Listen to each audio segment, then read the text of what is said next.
44만 가구에 달하는 새 아파트가 내년에 집들이를 합니다. 분양 물량도 충분한 데다 정부의 대출 규제, 추가 금리 인상까지 예정돼 있어 집값이 안정될 것으로 전망됩니다. 하나금융지주 이사회가 차기 회장을 뽑는 회장 후보 추천위원회에서 김정태 회장을 제외하기로 했습니다. 김 회장은 회추에서 빠지는 것을 계기로 3연임 도전을 본격화할 것으로 보입니다. 정부의 대출 규제로 은행에서 주택담보대출을 받기 어려워진 수요자들이 P2P 대출로 몰려들고 있습니다. 홍종학 중소벤처기업부 장관이 중소기업계 가장 큰 화두인 최저임금 인상과 근로시간 단축과 관련해 중소기업과 소상공인들의 부담을 줄이기 위해 노력하겠다고 밝혔습니다.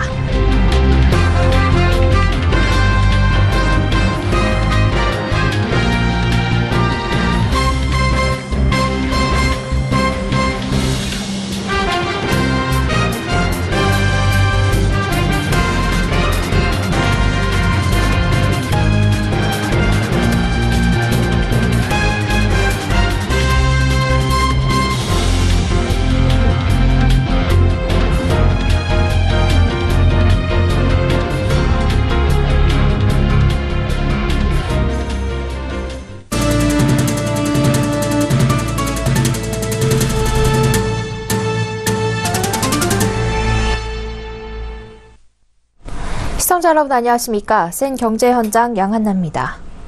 내 집 마련을 계획하고 있는 무주택 실수요자들에게 내년이 기회가 될 전망입니다. 44만 가구에 달하는 새 아파트가 입주자를 찾을 예정이고 건설사들도 올해보다 58%가량 늘어난 분양 물량을 쏟아낼 계획이어서 집값이 안정될 것으로 관측되기 때문입니다.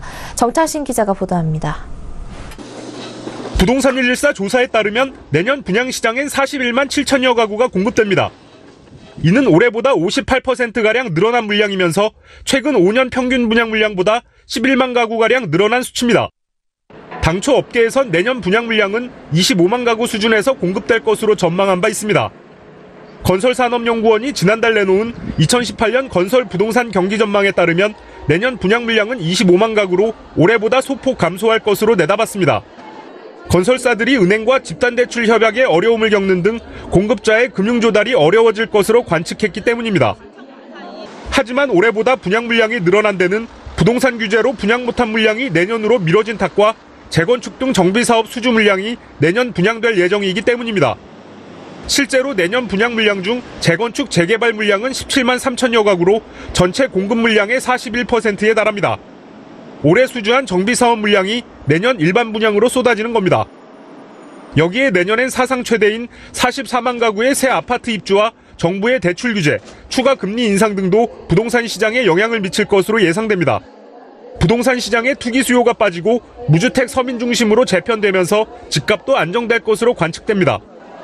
가격 상승기보다는 보합이나 조정기에 수요자 입장에서는 주택구입 부담을 줄이면서 내 집 마련할 수 있는 기회 요인이 커진다고 할 수 있겠습니다. 하지만 어느 정도 자금이 준비된 분 위주로 움직이시는 것이 좋겠는데요. 내 집 마련 시기보다는 자금 마련 여부가 중요하다는 뜻입니다. 당장 내년 1월부터 추가 대출을 옥죄는 신 DTI 등 대출 규제가 시행되면서 투기 수요의 설자리는 더욱 좁아지고 있습니다. 내년 하반기엔 대출 심사 시 모든 대출의 원리금 상환액을 따져 규제하는 DSR도 도입됩니다. 서울경제TV 정창신입니다. 하나금융지주 이사회가 차기 회장을 뽑는 회장 후보 추천위원회에서 김정태 회장을 제외하기로 했습니다. 이번 결정은 최근 금융당국이 금융회사 CEO들이 임기 중 스스로 연임 구조를 갖춰놓는 셀프 연임을 강도 높게 비판한 후 나온 겁니다. 김 회장은 당국의 지적대로 해추위에서 완전히 발을 빼는 대신 3연임 도전을 본격화할 전망입니다. 정훈규 기자입니다. 하나금융지주이사회는 회장추천위원회에서 현직 회장을 제외하고 사회이사 전원으로 회추위를 구성하는 새로운 지배구조 개선안을 의결했습니다. 그동안은 현직 회장 본인이 후보에 오를 경우에도 회추위 위원 지위는 남겨두고 의결권을 제한하는 데 그쳤지만 앞으로는 아예 위원회에서 빼기로 한 겁니다. 이는 최종구 금융위원장과 최응식 금감원장 등 금융당국 수장들이 금융사 CEO들의 셀프 연임에 대한 강도 높은 비판을 쏟아내는 가운데 나온 결정입니다. 금융당국은 현직 회장들이 기득권을 쥐고 쉽게 연임하는 구조에 문제가 있다고 판단하고 있습니다. 경영진이 회추위에 들어갈 사회이사를 뽑는 데 영향력을 행사하고 이렇게 뽑힌 사회이사는 다시 회장과 행장의 연임을 지원한다는 겁니다. 그러나 연임에 도전하는 현직 회장은 의결권이 없다는 점에서 당국이 특정 인사를 찍어내려는 다른 배경을 가지고 있다거나 지나친 관치를 하려 한다는 역풍을 맞기도 했습니다. 이에 대해 최영식 금감원장은 최근 회장 본인이 연임 의지가 있으면 의욕을 사는 행동을 하지 말아야 한다며 굳이 회추위에 앉아있을 필요가 없다고 말해 뜻을 굽히지 않았습니다. 결과적으로 내년 3월 김정태 회장의 임기 만료를 앞둔 하나금융은 차기 회장 선출 때 자범을 차단하기 위해 금융당국의 지적을 발빠르게 수용한 셈입니다. 현직 회장 기득권으로 연임 여건을 만들지 말라는 당국의 요구를 받아들인 이번 지배구조 개선안은 아이러니하게도 김 회장의 3연임 도전을 본격화하는 작업으로 풀이됩니다.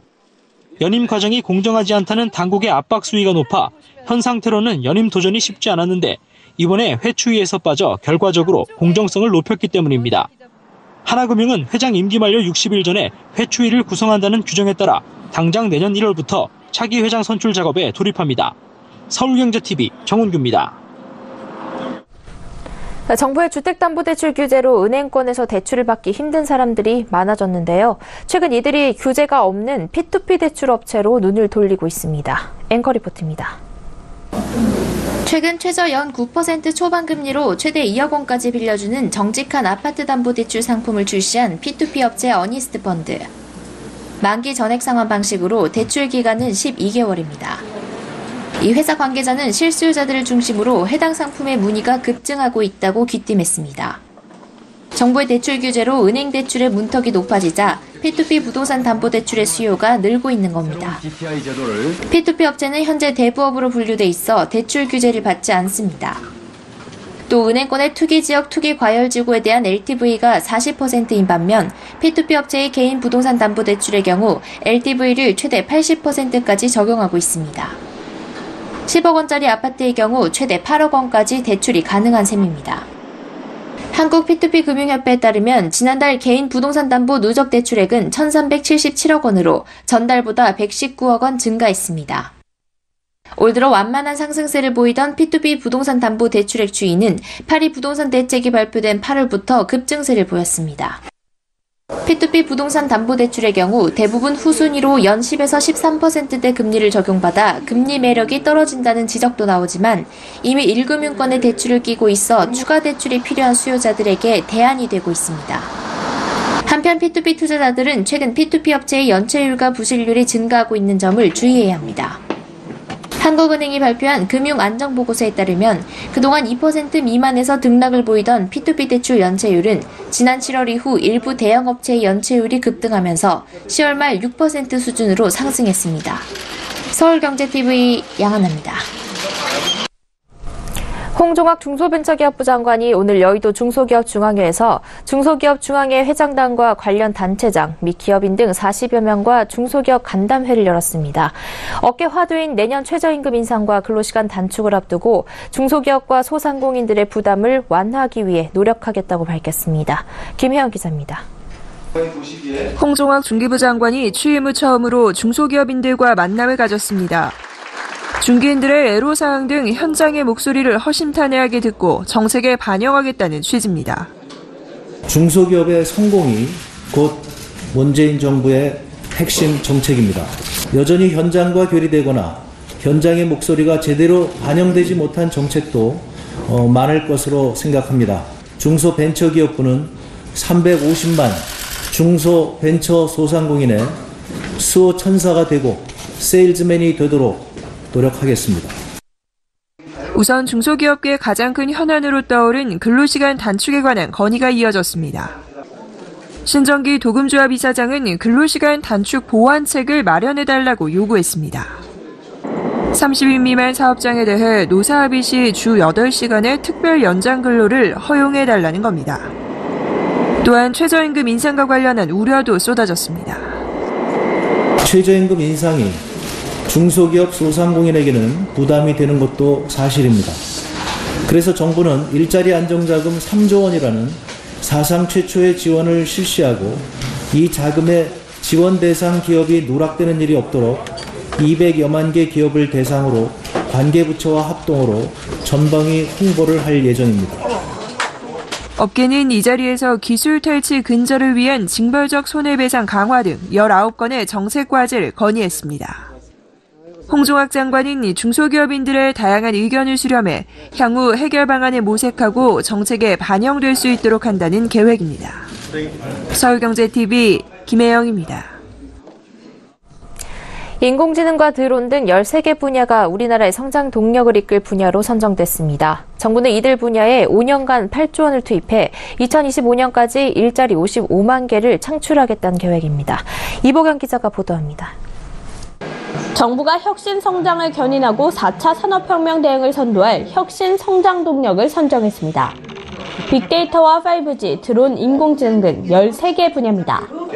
과학기술정보통신부는 뭘 키울까 TF를 구성해 범부처 합동으로 신성장 동력 선정 작업을 진행했습니다. 자율주행차와 빅데이터, 맞춤형 헬스케어는 신산업 신기술을 현장에 적용할 수 있는 규제 개선과 중소 중견기업을 위한 금융지원, 인프라 조성에 역점을 둬 추진합니다. 스마트시티와 AR, VR, 신재생에너지는 산학연 공동 대형 실증 프로젝트 형태로 추진합니다. 또 지능형 로봇과 드론은 국가 공공기관의 구매 활용을 통해 초기 시장을 구축합니다. 5G 등의 차세대 통신, 첨단 소재, 지능형 반도체는 산업 분야 적용을 위한 융합 제품 서비스 개발과 국제 표준화를, 신약 AI는 지속적인 원천 연구를 지원합니다. 이와 함께 정부는 대내외 환경 변화를 고려해 범부처적으로 육성이 필요한 혁신 성장 동력 후보 과제를 정기적으로 발굴해 추가 검토하기로 했습니다. 정부는 이들 분야에 내년에 1조 5,600억 원을 지원하고 앞으로 5년간 총 7조 9,600억 원을 투입합니다. 이를 통해 혁신 성장 동력 분야에서 2025년까지 55만 개 이상 일자리를 창출할 계획입니다. 과학기술정보통신부와 관계부처는 혁신 성장 동력 추진 계획을 바탕으로 분야별 계획을 구체화해서 내년 3월까지 세부 시행 계획을 수립합니다. 서울경제TV 이보경입니다.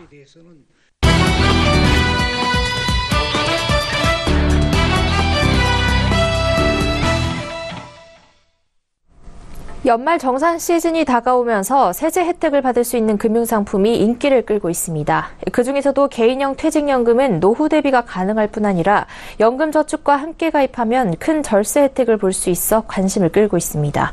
오늘 투데이 포커스에선 이 개인형 퇴직연금이 어떤 것이고 어떻게 활용할 수 있을지 금융증권부 김서훈 기자와 이야기 나눠보겠습니다. 네, 김 기자, 이 연말정산에서 세제 혜택을 볼 수 있는 상품으로 개인형 퇴직연금이 꼽히고 있는데요. 우선 이 상품이 어떤 상품인지 소개해 주시죠. 네, 개인형 퇴직연금, 이른바 IRP는 퇴직금을 자신 명의의 퇴직 계좌에 적립하고 연금 등 노후 자금으로 사용할 수 있도록 만든 상품입니다. IRP의 연간 납입 한도는 1,800만 원인데 연금저축과 합쳐 연 최대 700만 원까지 세액공제를 받을 수 있습니다. 처음엔 직장 근로자 대상의 퇴직연금 상품이었지만 지난 7월부터는 자영업자와 공무원, 군인 등 소득이 있는 모든 취업자가 IRP에 가입할 수 있습니다. 금융사들도 IRP 계좌 수수료를 낮추며 상품 홍보에 나서고 있는데요.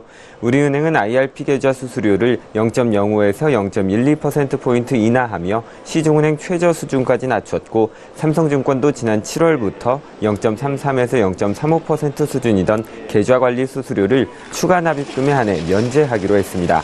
한국투자증권과 NH투자증권도 계좌 운용, 자산관리 수수료를 받지 않기로 했고 미래에셋대우도 비대면 IRP 계좌 개설 고객에 한해 추가 납입금에 대한 수수료가 무료입니다. 네, 실제로 절세 효과가 얼마나 되는지 궁금한데요. 이 IRP를 활용했을 때 세액공제는 얼마나 받을 수 있을까요? 네, IRP 절세 혜택은 소득 수준에 따라 차이가 납니다. 연봉이 5,500만 원인 근로자의 경우 16.5%의 세액공제율이 적용되는데 700만 원까지 세제 혜택을 받을 수 있기 때문에 연간 115만 5천 원을 돌려받는 셈입니다. 1억 원을 연 1.3% 금리의 은행 예금에 넣고 1년 후 이자 소득세를 빼고 받는 이자가 110만 원 정도임을 고려하면 상당한 수준의 절세 효과입니다. 연소득이 5,500만 원을 초과하는 경우엔 13.2%의 세액공제율이 적용돼 연간 92만 4천 원의 절세 혜택을 얻습니다. 연금을 수령할 때에도 세금을 줄일 수 있습니다. 55세 이후 10년 이상 연금으로 받으면 15.4%의 이자 소득세가 아닌 3.3에서 5.5%의 연금 소득세가 적용되고 퇴직 소득세도 30% 덜 낼 수 있습니다. 네, 절세 혜택이 상당히 큰 수준인데요. 또 이 IRP는 적립금을 펀드나 ELS에 투자할 수 있는 것으로 알고 있는데 이 투자 수익률 좋게 나타나는 금융사는 어디에 있을까요? 네, 말씀하신 대로 IRP는 가입자가 직접 다양한 금융상품, 펀드나 예금, 채권, ELS 같은 상품들을 골라서 적립금을 투자할 수 있는데요. 단 적립금의 70%를 초과해 위험자산에 투자할 수 없다는 규정이 있고 금융사와 상품별로 수익률도 천차만별이기 때문에 포트폴리오 조정을 통한 수익률 관리가 필요합니다. 금융사별 수익률을 보면 은행권보다는 증권사와 보험사의 수익률이 좋습니다. 지난 3분기 말 기준 보험사 IRP 수익률은 연 1.51에서 2.41%대, 증권사의 경우 연 0.6에서 2.53%대를 기록했습니다. 은행권의 경우 전체 IRP의 64% 이상을 차지하고 있지만 지난해 IRP 수익률은 낮은 편으로 신한은행이 1.26%, 우리은행과 KB하나은행이 각각 1%와 1.09%였고 KB국민은행이 0.8%였습니다. 네, 그렇다면 이 IRP에 가입을 하거나 또 가입 후 계좌를 관리할 때 주의해야 할 점은 뭐가 있을까요? 네, 꼭 알아두어야 할 점이 몇 가지 있습니다. 먼저 IRP의 경우 계좌 운용 관리 수수료와 상품 수수료가 별도로 존재하는데요. 상품 수수료에는 펀드 매니저가 받는 운용 보수 수수료, 펀드 환매 수수료 등이 포함됩니다. 앞서 말씀드린 금융사들의 수수료 면제 이벤트의 경우 대부분 계좌 운용 관리 수수료만을 면제해 주는 것이기 때문에 IRP 적립금을 펀드 등 상품에 투자할 경우엔 연 0.5% 내외의 상품 수수료를 별도로 내야 합니다. 반면 IRP의 수익률 자체는 그리 높지 않기 때문에 수익률 관리가 번거롭고 절세 혜택에만 초점을 맞춘다면 세액공제 한도 중 400만 원을 연금저축에 넣고 나머지 300만 원만 IRP에 투자하는 것이 낫습니다. IRP를 중도에 해지하는 것도 위험할 수 있습니다. IRP는 최소 5년 이상 납입하고 만 55세 이후에 연금으로 나눠받아야 하는데 만 55세 이전에 중도 해지하거나 연금 외 목적으로 인출하면 세액공제 받은 돈과 수익에 대해 16.5%의 기타 소득세가 부과됩니다. 네, 연말 정산 시즌 절세 상품으로 손꼽히는 개인형 퇴직연금과 관련해 김성훈 기자와 이야기 나눠봤습니다. 고맙습니다. 감사합니다.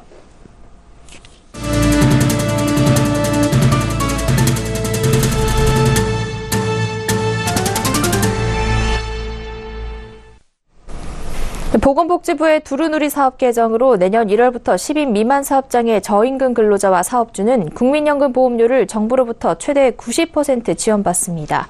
두루누리 연금보험료 지원 사업이란 소규모 사업장에서 일하는 저소득 근로자를 대상으로 고용보험과 국민연금 보험료의 일부를 고용노동부 일반회계로 지원해주는 사업입니다.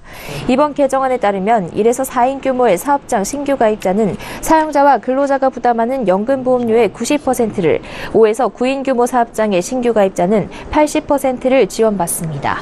잦은 이직 등 비정규직 근로자의 고용 특성을 반영해 사업장 가입 이력 요건을 기존 3년에서 1년으로 개정했고 신규 가입자 요건 중 보험료 지원 이력을 삭제해 더 많은 취약계층이 연금보험료 지원 혜택을 받을 수 있게 했습니다. 또 소득 기준을 현행 월 140만 원 미만에서 월 190만 원 미만으로 올려 지원 대상 범위를 확대했습니다.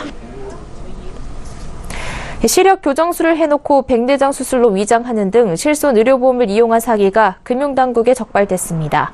금융감독원이 국민건강보험공단과 함께 안과 부문 백내장 수술과 비뇨기과 부문 체외 충격 파쇄서술 보험 사기를 기획 조사한 결과 306억 원 상당의 보험 사기가 드러났습니다.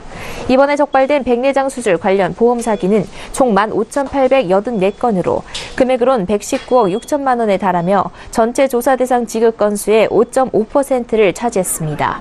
금감원은 렌즈 삽입 등 시력 교정술을 시행하면서 백내장 수술로 진단서를 발행하거나 한 번 한 수술을 2번으로 부풀려 청구하는 등 수법이 동원됐다고 설명했습니다.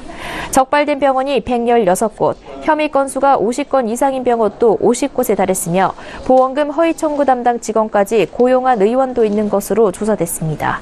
체외 충격 파쇄서술 관련 보험 사기도 12,179건, 186억 8천만 원에 달했습니다. 인천국제공항공사는 협력사 비정규직 근로자 10,000명 중 소방대와 보안검색 분야를 맡는 3,000여 명을 직접 고용하기로 했습니다. 이들을 제외한 비정규직 7,000여 명은 독립법인으로 설립될 자회사 2곳을 통해 정규직으로 전환할 방침입니다. 인천국제공항공사와 협력사 노조는 오늘 정규직 전환 방안 합의문에 서명하고 이 같은 내용의 정규직 전환 계획을 발표했습니다. 지난 5월 인천공항을 방문한 문재인 대통령이 비정규직 제로를 선언한 지 약 7개월 만에 이루어진 합의입니다. 노사는 정규직 전환 방식에 대해서도 합의해 직접 고용은 제한 경쟁 채용을, 자회사는 최소 심사 방식을 원칙으로 삼았습니다. 직접 고용 대상자의 경우 직급에 따라 관리직은 경쟁 채용으로 하고 현장직은 면접 및 적격 심사 방식으로 채용할 계획입니다. 이번에 합의된 정규직 전환은 아웃소싱 협력사와의 계약 해지 절차로 내년에 이루어질 것으로 보입니다. 국민이 예산 사업의 제안과 심사, 우선순위 결정 과정에 참여하는 국민참여예산제도가 내년부터 본격 시행됩니다. 정부는 오늘 국무회의를 통해 2019년 예산 편성 과정에서 국민 참여를 위한 절차적 사항을 구체화하는 내용의 국가재정법 시행령 개정안을 의결했습니다. 개정안에 따르면 정부는 예산 과정에서 국민 참여를 통해 수렴된 의견을 검토해야 하며 그 결과를 예산 편성 때 반영할 수 있습니다. 정부는 의견 수렴을 촉진하기 위해 예산국민참여단을 운영할 계획이며 참여단 구성 시기와 절차 등을 포함해 국민참여예산제도 운영 방안을 마련 중입니다. 기획재정부 관계자는 내년 9월께 국회에 제출되는 2019년 예산안에는 국민의 의견이 반영될 전망이라고 밝혔습니다. 국민건강보험공단은 납부기한이 28일인 보험료부터 4대 보험 연체료 부과 방식을 기존의 월할 계산 방식에서 하루 단위 일할 계산 방식으로 바꿔 시행하기로 했습니다. 이에 4대 보험 가입자가 보험료를 하루 늦게 냈다고 한 달치 연체료를 물어야 하는 불합리가 사라지게 됩니다. 정부가 내년도 중소기업 정책 자금을 올해보다 4% 이상 늘어난 3조 7,350억 원 규모로 공급하기로 했습니다. 특히 창업기업과 청년 창업을 지원하는 창업기업 자금이 전체 예산의 절반인 1조 8,660억 원으로 가장 큰 비중을 차지했습니다. 국제무역연구원은 오늘 2018년 1분기 수출산업 경기 전망지수 조사 결과를 발표하고 세계 경기 회복과 IT 경기 호조 지속에 힘입어 내년 초에도 수출 증가세가 이어질 것으로 보인다고 밝혔습니다. 다만 원화 강세와 미국, 중국 등의 보호 무역 조치에 대해서 대응이 필요하다고 주장했습니다. 국민건강보호법 개정으로 1년 이상 근무한 직장에서 실직하거나 퇴직할 때 제공되는 건강보험 임의계속가입자의 직장가입자 자격 유지 기간이 현행 24개월에서 36개월로 연장됩니다. 이에 따라 내년부터 실직하거나 퇴직하더라도 최장 3년간은 건보료 폭탄을 피할 수 있게 됐습니다.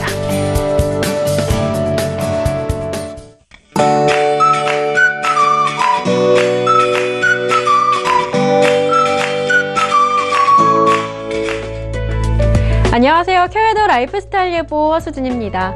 낮부터 찬 공기가 유입되면서 오늘 퇴근길에는 아침보다 오히려 더 춥겠고요. 또 내일 아침은 한층 더 강한 추위가 찾아오겠습니다. 춘천의 기온 영하 16도, 서울 영하 11도, 대구는 영하 6도로 예상되는 등 오늘보다 기온이 5도 이상 크게 떨어지겠고요. 바람도 강하겠습니다. 피부가 바람에 직접 닿지 않도록 보온에 각별히 신경을 써주셔야겠습니다.